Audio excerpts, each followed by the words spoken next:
बिस्मिल्लाहिर्रहमानिर्रहीम रब्बिरहम्हुमा कमा रब्बयानी सगीरा। अस्सलाम वालेकुम। मेरे चैनल का नाम है लेट्स डू नेचर और मेरी आज की वीडियो का टॉपिक है आजमूदा घरेलू टोटके। ये वो टोटके हैं कि जिनके लिए आपको हर चीज़ आसानी से घर से ही मिल सकती है और फिर इनमें कोई किसी भी किस्म का कोई नुकसान भी नहीं है। वीडियो को स्टार्ट करने से पहले गुजारिश है कि वीडियो को लाइक ज़रूर कर दें और जिन्होंने चैनल को अभी तक सब्सक्राइब नहीं किया है वो इसे सब्सक्राइब भी कर लें और बेल आइकन को भी ज़रूर प्रेस कर दें ताकि हर नई आने वाली वीडियो का नोटिफिकेशन आपको बर वक्त मिल सके। कमेंट सेक्शन में जाकर अपनी कीमती राय से भी ज़रूर नवाजें, मेहरबानी होगी, शुक्रिया। चेहरे के कील महासे दूर करने के लिए रोज़ाना कम से कम 1 माह तक घी कवार का गूदा 1 चाय का चमचा सुबह निहार मुँह निगल लिया करें। चेहरे पर निकलने वाले दानों पर शहद लगाइए और 2-3 घंटे के लिए छोड़ दीजिए, फिर चेहरा धो लीजिए। हर वुज़ू से पहले मिसवाक करें। आपके दांत हर बीमारी से महफूज रहेंगे इंशाअल्लाह। रसूलुल्लाह सल्लल्लाहु अलैहि वसल्लम ने फरमाया, मिसवाक मुंह की सफाई और अल्लाह की रज़ामंदी का ज़रिया है। ये निसाई और अहमद की रवायत है। वो नमाज जिसके वुज़ू में मिसवाक की जाए उस नमाज से 70 दर्जा बेहतर है जिसमें मिसवाक ना की हो। ये बहकी की रिवायत है। ज़ुबान पर जमी हुई मैल को भी, जो तह सी जमी हुई होती है सफ़ेद या रंगदार, तो उस तह को भी मिसवाक से ज़रूर साफ़ किया करें क्योंकि इसमें भी बहुत से जरासीम छुपे होते हैं।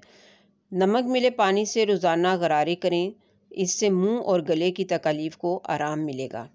सरसों की खली ले लें। सरसों के बीज जो होते हैं उनका जब तेल निकाल लेते हैं तो बाद में जो फोक बचता है ना, उसको सरसों की खली कहते हैं।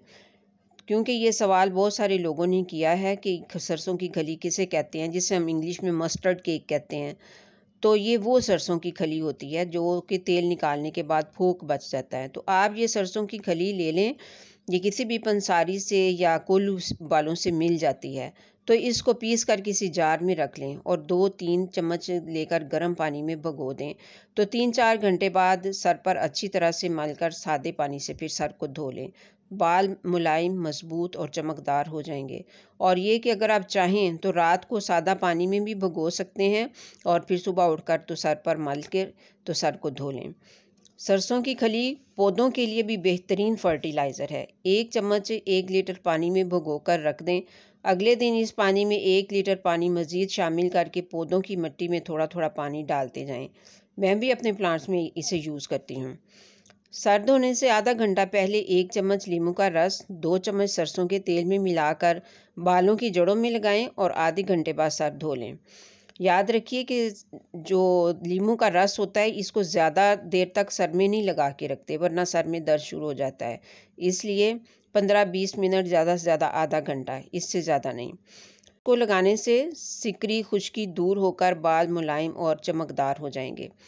बेरी के पत्ते पीस कर मेहंदी की तरह इसको पानी में घोल कर तो मेहंदी की तरह सर पे लगाएं तो 10-15 मिनट बाद सर धो लें। इससे भी आपके बाल जो हैं वो मजबूत भी होते हैं और मुलायम और चमकदार भी होते हैं। एक अंडा फेंट कर इसमें 1 चम्मच सरसों का तेल मिलाकर सर में खूब अच्छी तरह से मलें। 15 मिनट बाद सादा पानी से सर धो लें। शैम्पू का यूज़ जो है वो कम से कम करें। 3 चम्मच दही, 1 चम्मच सरसों का तेल मिलाकर खूब अच्छी तरह से सर पर मलें। 30 मिनट बाद सर को धो लें।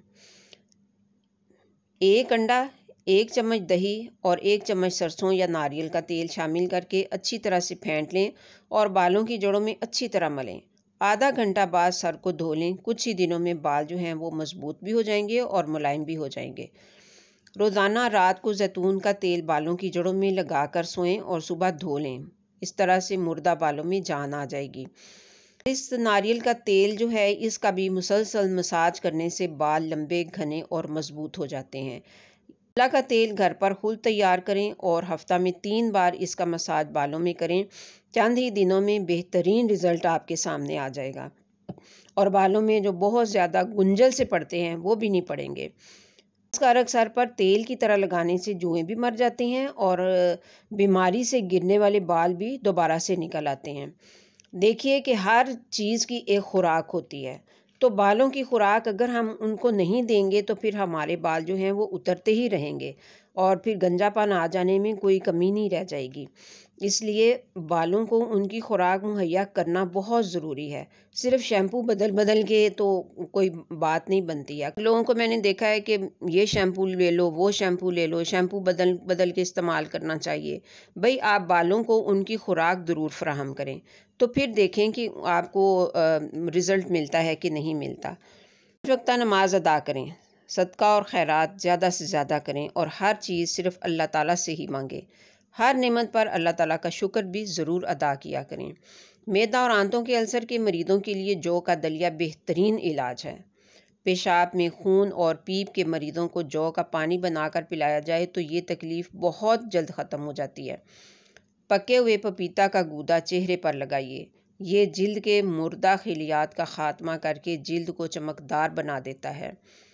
दही जिल्द के लिए बेहतरीन क्लींजर है।